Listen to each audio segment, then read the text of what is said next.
What's going on, everybody? It's me, Mark, and I'm back again with another blurredography video. So if you haven't, hit the subscribe button, leave a like on this video. And today, we're going to finally talk about Mortal Kombat and give my full, honest, spoilers review of Mortal Kombat.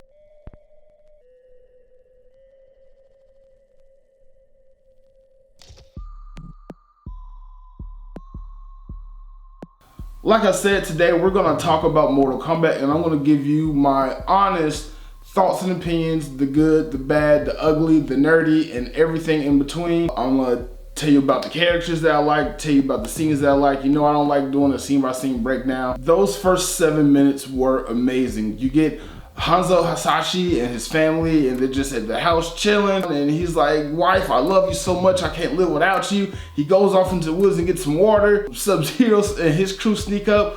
The wife and the kids, they're in the house, and all you hear is screams and death, and then Katana just comes through the wall and just slices up one of the bodyguards, and then Sub-Zero comes in and just starts fucking on, speaking Chinese and Japanese, asking where Hanzo is, and they're not telling him where Hanzo is, so he kills him. Sub-Zero just kills him. You hear that, you go back to Hanzo, and he's in the woods, he's collecting water, and you hear his wife scream. I want to get to the rest of them, because there's a lot of fights in this, but this was definitely hands down one of the best fight scenes. You get Hanzo Hasashi versus Sub-Zero, or Hanzo Hasashi versus Bihan, before he's fully Sub-Zero, but he has his ice powers. So Hanzo runs back to the house, and he grabs a spade. He grabs a little spade and he wraps rope around it, and then he makes this iconic spear, and he just proceeds to whoop ass with it. So Hanzo takes out all of the Sub-Zero henchmen, and then he's like, Bihan, where are you?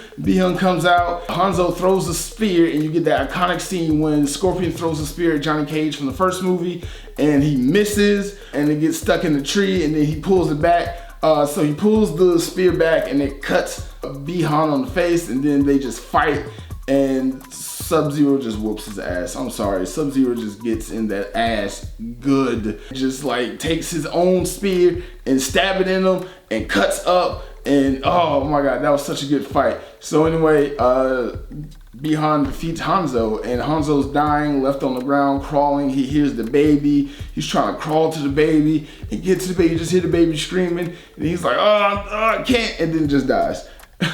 And he just ascends into hell immediately after he dies. And as soon as that happens, it starts raining. You hear thunder, and you're like, oh, Raiden's about to do some tight shit. And then Raiden comes and does nothing tight. He just grabs the baby and goes off into the temple, and you get the title card of the movie.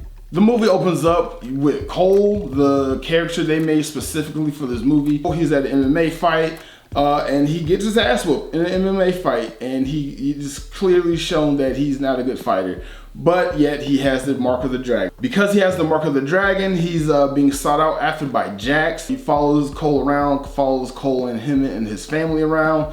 After the fight, it's nighttime, and they go to a little diner, and the daughter's outside eating. And Jax is, just there spying on him, and lo and behold, Sub-Zero shows up, walking down the street, all horror movie-like, and it just starts snowing. And they're like, hey, it's snowing, it's July, and it's snowing. And then you see the ice start creeping up the windows, you see the ice start creeping up on the ketchup and the mustard, the daughter's outside, then Sub-Zero just takes all the ice, and water bends it up in the air. It just it was such a great scene, just such a I'm gonna attack you at McDonald's type of scene. And Sub-Zero showed up to take Cole out, and just straight up murder Cole. But Jax shows up and helps the family get to safety. Jax tells Cole to go find Sonya, then goes off to try to give them some time to stop Sub-Zero. Spoiler, he doesn't stop Sub-Zero. So Jax goes after Sub-Zero, and they meet in an abandoned warehouse, and one of the craziest fights ensues. Jack's like, hey, I did 6 tours. I ain't just no, little punk bitch. And Sub-Zero proceeds to make him a little punk bitch. And basically he strategically freezes points in his shoulders, and then takes his hands and starts freezing his hands and breaking his arms off, and just rips his arms off. Sub-Zero just breaks his arms off and pushes him over and let gravity decide his death. Spoiler, he doesn't die. And just Sub-Zero just walks out like a boss. Sub-Zero just walks out like a boss after pushing Jax over the edge, and Jax is just there. You meet up back with Cole. Cole goes off to find Sonya after he leaves his family behind. He goes off to find Sonya in Gary, Indiana, of all places. And there he finds out a lot. You get a lot of exposition about what's going on. He meets up with Sonya. She explains to him after having a little tussle, and he again loses the fight. Cole again loses to Sonya in that little quick fight. But Sonya explains to him what Mortal Kombat is, how Jax got his emblem and what the emblem means, and that you've been chosen for Mortal Kombat. And I love this scene. It establishes up everything. Like, you see all the images and just the things that they have posted on the wall. And it looks crazy. It looks really crazy. It looks really good. You can see all the Easter eggs in it. They even poke fun that they spelled Mortal Kombat wrong, which I love. Kano makes a noise, and Cole goes to investigate, and it's Kano. And he just is the biggest asshole you can ever love. He's just all wrong and misogynist and racist. Shang Tsung and Melina, they send out the reptilian Scythos reptile to kind of take him out. Reptile shows up. He's invisible. They chose to do the lizard form, which again, this would seem like another little reference from the original movie where Reptile in the bad CGI and he was sneaking around. So that was a really good reference. And this Reptile has all the acid spit, the invisibility, the tail whip, everything that you expect from a reptilian version of Reptile, which they do in the video games a lot. So that was great. And it's Cole and Sonya and I guess Kano versus Reptile.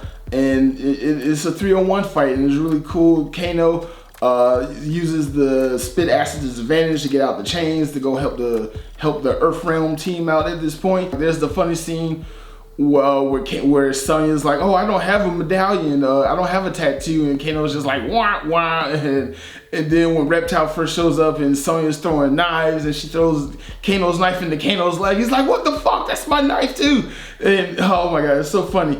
But yeah, Kano, so Kano takes out Reptile. He used the flare and the knife and just like uses it to rip his heart out when Sonya pulls the knife in him. Kano takes the knife that Sonya used to stab Reptile with and uses it to rip Reptile's heart out, and he's like, Kano wins. And yeah, it was just such a great introduction to Kano, the little fight with Reptile. Sorry, rest in peace, Reptile. Yeah, that was such a badass scene with Kano. And Kano obviously already has a dragon tattoo because he took out somebody else that they was looking for, that Sonya was looking for, and she ended up with Kano. And she's regretted every bit of finding Kano. They end up parachuting out of a plane, landing in the desert, and they have to walk to the Temple of Light.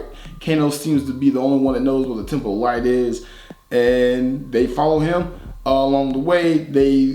As they get closer to the temple, they meet up with Liu Kang. But the actor playing Liu Kang was also the actor that played Zack from the 2017 Power Rangers movie. That's one wearing the Black Power Ranger shirt. I'm wearing the Black Power Ranger shirt in honor of Zack.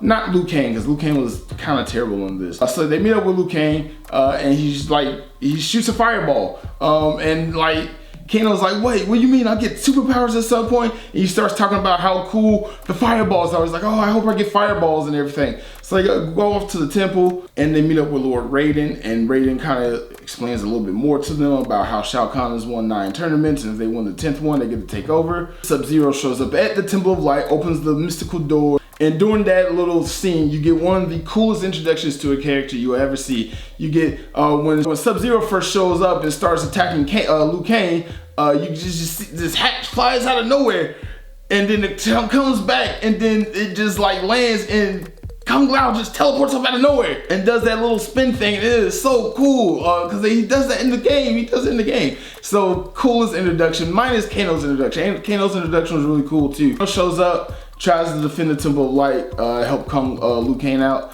and coolest introduction to probably the second best character in this whole movie. But yeah, Raiden does his little Staff of God thing, makes the force field, buys them some time. Kung Lao and Liu Kang go take Kano, Cole, and Sonya, show them the fighting pit and explain to them about their arcana and how they should manifest the powers to defeat their enemy. And because Sonya doesn't have a dragon tattoo, she can't participate. Kung Lao kind of cock blocks her from going into the fire pit. And again, Kano just out of nowhere with the random lines like, fucking whoops. Sonya goes off to find Jax laying there with his little chicken robot arms, chicken wings. Like, you know when you eat like a wing and you eat a flat and you got like the bones left and it's still kind of connected to the cartilage. That's what his little robot chicken arms remind me of. You get to the training montage after everything, and you get Kung Lao versus Cole, and you get Liu Kang versus Kano in the training setup. And I love this scene. I love this one particular scene with Kano and Liu Kang in the training pit, and Kano just does his low kick 3 times. I love that they put a lot of video game tropes in this, and this was a really big trope that they put in. Of course, Cole trying to go up against Kung Lao, and he's trying to learn how to fight and awaken his Kana, but it's just not working. Sonya goes off with Jax and tries to help Jax work his little chicken robot arms, and he's like punching the wall, and he just like, oh, is so frustrated doing it, and it is so funny seeing him trying to use the little baby arms. You get to the dinner scene where all the characters finally get to sit down and everyone meets Jax for the first time. And as soon as Jax shows up and sits down, Kano's like, what the fuck is this? He's on our side. He's he's gonna help us fight with them little baby arms and shit. And Kung Lao and Liu Kang just pick on Kano.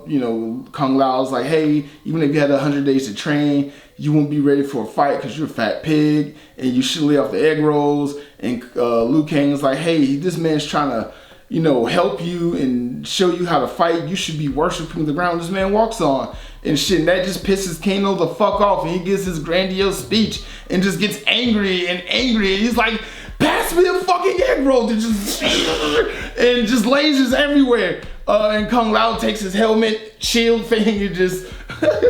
But Kano gets his powers first. He unlocks his Akana first and his laser beams. And as soon as he gets it, he's like, hell yeah, it's so much better than fire. Fire is a pussy element and shit. So after that, they do a little bit more training. This time it's Kano versus Cole. And Kano's like, I can laser you if you want. And Cole is still just losing. So Raiden's like, hey, clearly this ain't for you. Maybe you should just go back to your family and check up on them. So he lets Cole go. Meanwhile, in Outworld, Shang Tsung and team is coming up with a plan to try to murder everybody. A really good plan to try to murder everybody. Cabal's introduced. He's like, hey, there's a guy down there named Kano. He's an asshole. You're gonna love him. So they come up with a plan to use Kano to try to get in the shield, and it works. Cabal shows up, and Kano's just happened to be there, and he manipulates Kano into lasering the Staff of God and depleting the shield. So Shang Tsung and team show up and proceed to just whoop everybody's ass and try to take them out as fast as possible. They send Goro to Cole at the little farmhouse, and let's see, it's Sonya versus Melina, and you get Matara, the little wing chick, versus Kung Lao, and Cabal versus who was Cabal? Yeah, Cabal versus Liu Kang, and Kano's just being an asshole to Sonya too. I love that scene with Melina and Sonya fight where Melina stabs Sonya with the scythe and she licks the blood. And you see all the teeth and shit, and she's like, oh, you're not even a champion, you're not even worthy to kill, and just bounces. And then Kano shows up out of nowhere and sticks his thumb in her wound, and is like, oh, I'll dance with you pretty, and just beats her ass too. And then lasers the statue and leaves her crushed. Raiko and Jax kind of fight, and Raiko just humiliates Jax. So he gets a grudge, which sets up their round 2. So in the fighting pit, you get Kung Lao sitting there, and he's about to face off with Shang Tsung, but Shang Tsung summons the wing chick with the wings, and she's just flying around like hunting them like she's a bird of prey, and she lands on a statue and then just goes for it, and Kung Lao's just standing there meditating, and he's like waiting around for her, and as soon as she shows up, he grabs onto her, dodge her first attack. He grabs onto her, dodge her first little attack, jumps on her back, and then takes his hat stuck in the ground, starts spinning, and he just glides her into the buzzsaw and just fatality her. And he's like, I win, follows victory. And it was so great. And it pisses Shang Tsung the fuck off. So yeah, let's go to the Goro Cole fight. Obviously Cole is getting his ass whooped by Goro the entire time. But up until Goro starts going after his wife and daughter and starts putting them in danger, is not until that happens that Cole's Akana awakens. It awakens from his daughter bracelet, and he gets like literal plot armor that surrounds his body, giving him extra defense so he can take blows and hits. And after that, he just goes after Goro, and Goro still is whooping his ass. But this time, because of his plot armor, Cole's able to absorb those hits. and use those hits and other attacks and things like that, which was kind of cool. I'm gonna get more into kind of why I'm disappointed with Cole as a character at the end with all the characters, but we'll get there. So Goro just goes on the attack. He jumps up in the air and just knocks Cole back with all 4 arms. And you see the hellfire in his chest. It goes out to his arms, and he makes these tumbas that he used to just kill Goro. Just cut off his arms, cut his stomach up, fuck him up in the eye, and just kills Goro. And I'm just like, what the fuck? That's the weirdest fight ever. Like, Goro, I don't know if any of you are familiar with the games, but Goro is like a semi-boss-like type of character. To be honest, he shouldn't even be in this movie. This whole movie is a prequel, but you got Goro in here, and he's killed off by the main protagonist, who fucking sucks, by the way. And it's just like, what? That doesn't make sense. That really does not make sense. You go back to the Temple Light, and Kung Lao is about to challenge Shang Tsung. Shang Tsung's like, nah, you're beneath me. You're just beneath me. And he just like your soul is mine, and takes Kung Lao's soul. And I'm like, but like, he wasn't even weakened. You have to weaken the Pokemon first before you capture them, Shang Tsung. What the fuck? Rest in peace, Kung Lao. You'll be sadly missed. So yeah, after Kung Lao dies, the team abandons the Temple of Light. They go off into like a void. And Cole, the main character, for some reason, now that he got his Arcana, comes up with a plan of how to divide and conquer. He assigns the fights, which is weird. And the team is teleported around the world to different stage areas, which I think was kind of cool. And they take out the specific characters. So you got Jax going up against Raikou again for round 2. You got Kano versus Sonya for round 3. Of their fights, and then you got Mileena versus Cole, and you got Cabal versus Liu Kang, and we're just gonna go like that. I'm gonna start with Jax. So there's a scene after Kano lasers the statue, and Sonya's up under the broken piece of the statue. Right around the time Cole's Arcana awakens after he kills Goro, you go back to Jax, and Jax is struggling to lift up the statue, and then his Jax Arcana is waking up, which is actually a really cool scene. His arms, like, they get all big and buff, and they're finally in a man size, and he lifts up the rock, and he realizes he has super strength. So, like, yeah, he's really pumped to take on round 2 against Raikou. Round 2, Raikou versus Jax. This time it's not really even a competition. Jax clearly stronger. There's a scene when they're in the void and Cole is assigning the fights, who their opponents are gonna be, and Jax shows up and they like about to fight, and Raikou hits that hammer and Jax like punches it. Like, I don't know, I've been playing a lot of Tekken and like Injustice and Mortal Kombat 11 lately. I like that little like interaction, but before they really start the fight. I think that's another good video game trope that they added in. That was a really nice touch. But this fight between Jax and Raikou is not even a fight. And I don't know, Raikou, I remember Raikou being a ninja, being in ninja form. I don't know what this version of Raikou is supposed to be, but this is not the Raikou I know. But anyway, Jax just whoops Raikou's ass and does his iconic fatality from Mortal Kombat 2 and smashes his head in, and he's like, yeah, these arms fucking work. And then you get to the Kano Sonya fight. For some reason, Sonya decided to fight her trailer home, which I was like, I never seen that in the Mortal Kombat stage, trailer park home. But she uses her trailer park home, she uses the underground little basement thing, crawl space to her advantage because Kano can't see through it, but he can laser the ground. So she uses that to dodge his laser until she can get in close and just kind of beats him down. But he ain't, Kano just balls to wall of insane in this fight. He's just lasering everything. So she tricks him by thinking she went back underground when really she just lifted the thing up and then hid in the bathroom, took a ball of peroxide and threw it at him and shorted out his eye. And then proceeded to whoop his ass in the bathroom, which was a good scene. And she kills Kano. She kills Kano, chokes him out, and it was a good scene. Much better than the 1995 version when she fought him and killed him. But yeah, she gets her dragon tattoo, and her Arcana mysteriously also awakens. She teleports back to help Cole out with his fight. So we get the Liu Kang versus Cabal fight. Liu Kang obviously is just mad about Kung Lao's death, so he's just enraged and doing everything he can to try to get Cabal, but because Cabal is fast, he's kind of, a little quick around the foot, struggling a little bit. But Liu Kang has the stage advantage because he knows the temple well that they were fighting in, and he backs Cabal up into a tar pit and traps him there so he can't run anywhere. And then you get Liu Kang's fire dragon fatality, but I like that scene. And then he's like fatality for Kung Lao, and Cabal is just like, oh, you got me, I'm dead now. Cole versus Mileena fight, and all of a sudden, Cole's plot armor don't work the same no more. He's fighting and she's hitting him and taking hits, but his armor ain't taking the charge hits like he in Wakanda anymore, like his shit vibranium. But anyway, he's struggling with that fight, and he only is able to win when Sonya comes out of nowhere and use her little pink ring power and blast a hole in her, and then Mileena's just dead. Rest in peace, Mileena. Rest in peace, Cabal.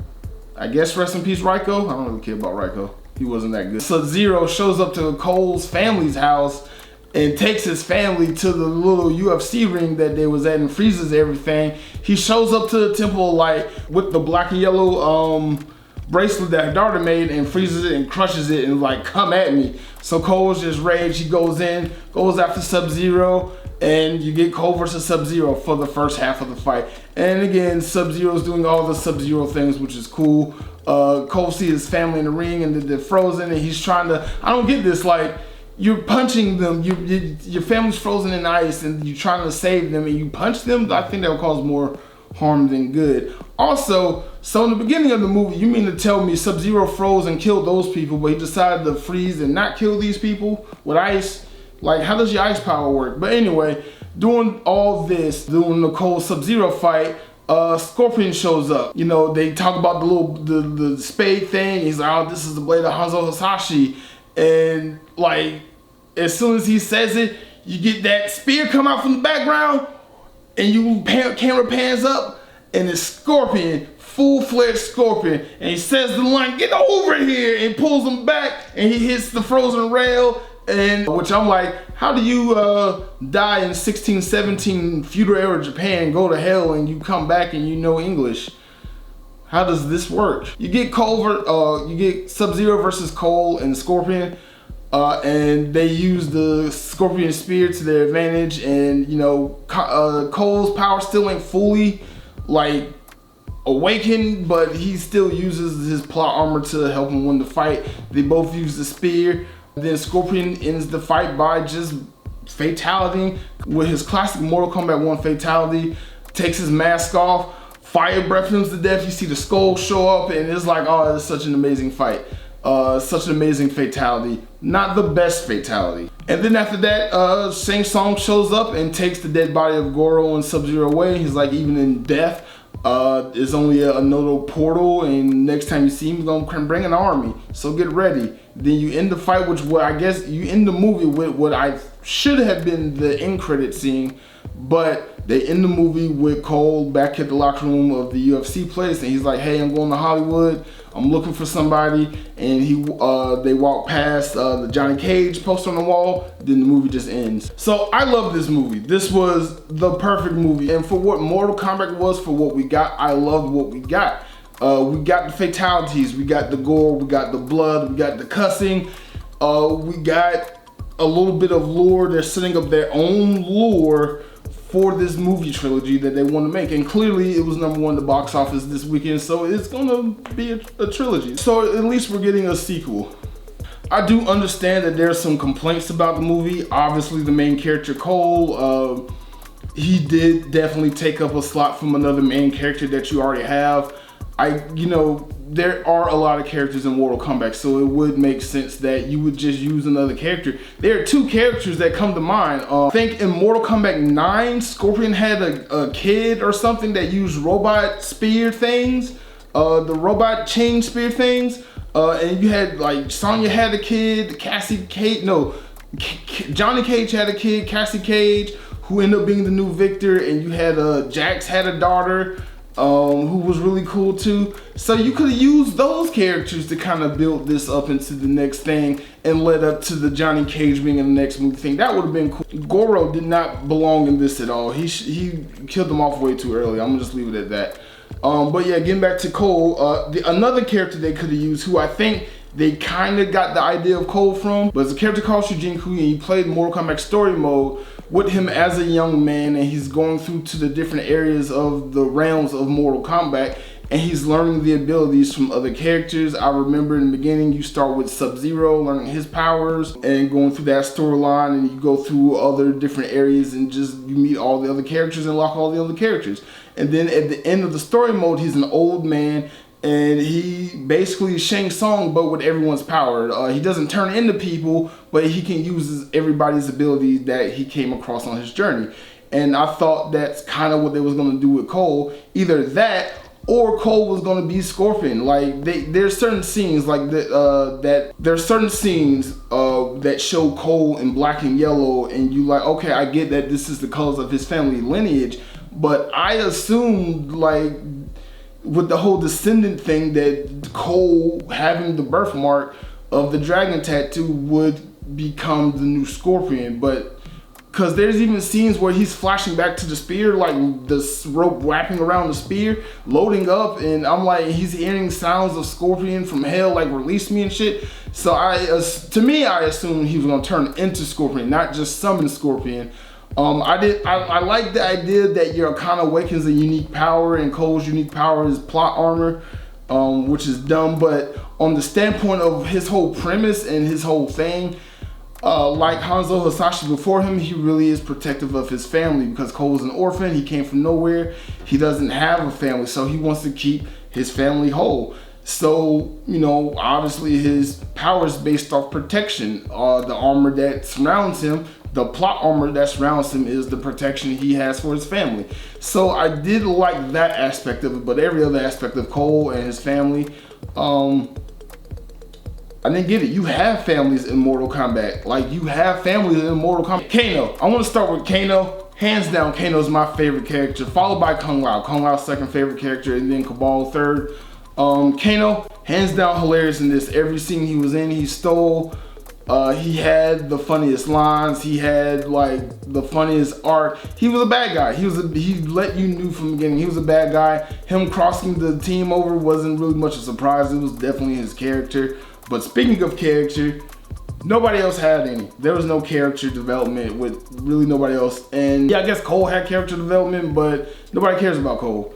I wasn't watching this movie for Cole, but we got too much of Cole. Sonya, I like Sonya in this. She had a lot more to do. I know in my spoilers-free video I said Jax had a lot to do. I meant to say Sonya. But yeah, Sonya had a lot to do in this. They could have kind of used Sonya as the main character, I felt like, especially since she got how her arc ended. I like Jax in this, and yes, Jax does look like Steve Harvey with robot arms. But hey, leave that man alone. He's doing the best he can. Nothing this man did was bad per se. Just maybe the writing could have been a little bit stronger for him, because I did want to see Jax do more and be more involved, especially once he got the metal arms. All he really did was just defeat Raiko, lose the Raiko, and then go back and defeat Raiko. Lord Raiden, what the fuck? Like, at least the Raiden from the 1995 movie was funny.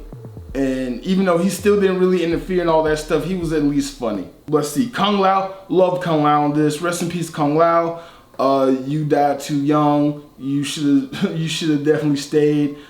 Kung Lao had the best fatality, hands down. That buzzsaw with the hat thing and flying her into it, and then having a flawless victory.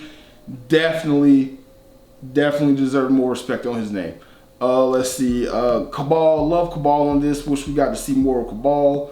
I did not like Liu Kang. Obviously, like I said earlier, he is played by the Black Power Ranger, but I did not like him in this. He seemed kind of whiny and wimpy, but he's the main character of the video game franchise, and he's supposed to be a stronger character, and I just didn't like how he was portrayed in this at all. Maybe we'll see more. Obviously, he's making it to the next movie, so maybe we'll see more. Melina, I don't get the hate Melina's getting because a black woman played Melina, because in the game she's like, I guess, Asian or something. But to be perfectly honest, doesn't really matter what race these characters are. For the most part, like, I'm here to see the blood. Like, yeah, that was good that they cast Raiden to be Asian character. It was good that they cast Melina to be black, because in the video game she's like a monster anyway. So what does her race matter? You want your monsters to all be white? I love Sub-Zero in this. I definitely loved how they did Sub-Zero, all his scenes, all his fights. how they use his powers. They made Bi-Han Sub-Zero out to be the villain and to be the main boss of this first movie, which was great. Usually in the games is Sub-Zero who's the good guy and Scorpion who's the bad guy, so it's nice to see them flip those roles. Personally, I'm more of a Scorpion fan than Sub-Zero, but I like them both. I like all the ninjas almost equally, but I like some more than others. Ermac at the bottom and Rain at the top, and Scorpion, Sub-Zero 2 and 3. Shang Tsung with this basically played out the same way as he did in the 1995 movie, except I like the 1995 movie version of Shang Tsung better. Yes, he was overacting in the 1995 movie, that actor that played Shang Tsung, but that made Shang Tsung iconic to me. I like the 1995 Shang Tsung better. I like the 1995 Raiden better, the 1995 Liu Kang better. I like the 2021 Jax better. Like the new version of Sonya. Don't care for Cole at all. I like the 2000 version of Kano, and I wish he survived to, have scenes with Johnny Cage in the next movie. Because obviously Johnny Cage is also going to be an asshole and be another strong character to have enjoy watching on the screen. So I would love to have Johnny Cage and Kano have some scenes together in the next movie, but we won't get that. Hopefully they find some weird way to bring Kano back. Mortal Kombat characters die and come back to life all the time. I'm kind of mad Kung Lao got his soul taken away by Shang Tsung. It should have been Liu Kang. Because you could have easily brought back zombie Liu Kang for the next movie or the third movie or whatever, and Kung Lao been a main character for a change. You could have switched it up that way. There's a lot of things they could have did, but clearly they're setting up a sequel. They're setting up a cinematic universe.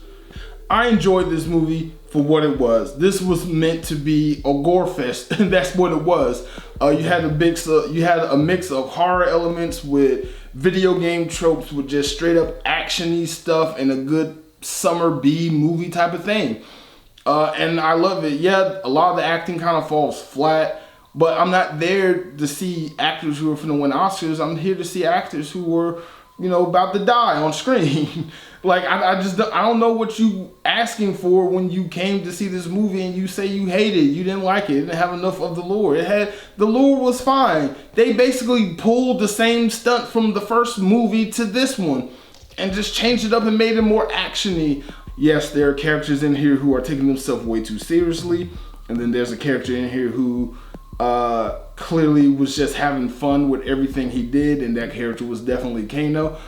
There are a ton of Kano quotes. Please, in the comments below, leave your favorite Kano quotes, lines, scenes, whatever. Definitely, please, I want to get into that. And just let me know what you think. I want to end this video here. I give this movie a 9 out of 10. It's a 9 out of 10. It's a definitely go see. I liked it better than King Kong and Godzilla versus Godzilla. It's definitely way more entertaining than that movie. This was just meant to be fun. This was meant to set up something more. And we got that. Everything I wanted to see in this movie, I got. I don't care. Yeah, Johnny Cage could have been in it, but I see what they're doing. It looks like they're hyping Johnny Cage up to be a bigger character than what he was in the original movie. Obviously, Johnny Cage didn't get any justice from the first set of movies that came out back in the 90s, but we'll see. We'll see. But yeah, just let me know what you think about the movie below in the comments, and if you haven't, leave a like and subscribe. I just had fun with this movie, and I have a ton more Mortal Kombat stuff coming up. I have my cosplay interviews with Scorpion and Sub-Zero coming up, and I have photo shoot blogs, so just stay tuned.